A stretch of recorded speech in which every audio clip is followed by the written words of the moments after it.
during the initial stages of the coronavirus situation. Our lessons were put online, and also just to add content to my channel. Yeah, with a recorded lesson with just the teacher reviewing the unit, you can't engage in conversation, but it was just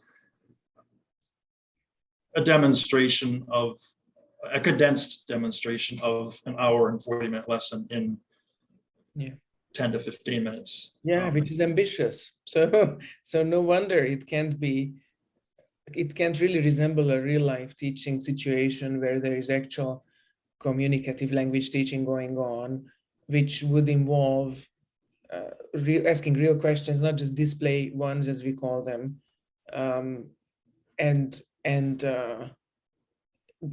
So this is what the Delta will also want.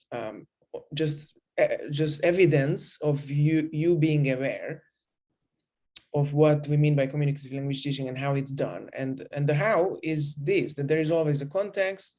Context drives the lesson aim, whether it's grammar or vocab or even skills.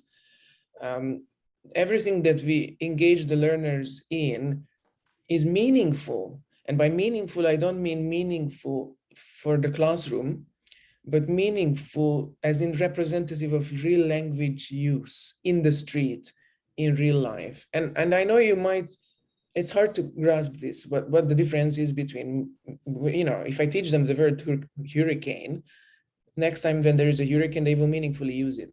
Yes, but the way how we get there, so the journey matters, because here, if you just say hurricane and then corally drill it, and then they spell the word and they fill in gaps,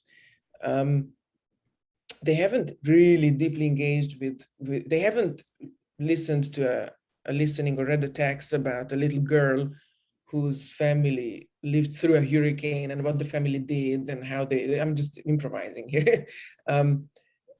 And then, now talk to your partner. What would you do in a similar situation? What's a hurricane kit? Before a hurricane, what do you prepare?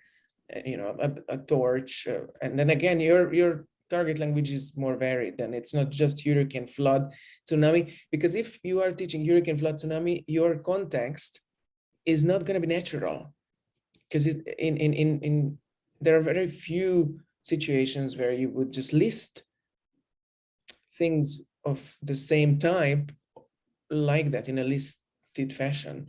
So this is why, even if it's a vocab lesson, even if the theme is natural disasters, the chances are that it is much easier to pull off, just for our purposes of having a clear, consistent context.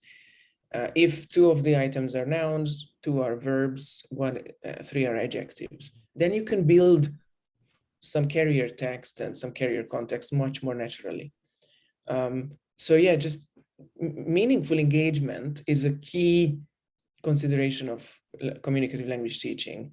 And talking to the camera alone doesn't allow for that meaningful engagement. But so that is a good excuse for now. But I'd really like to raise your awareness of how important this is.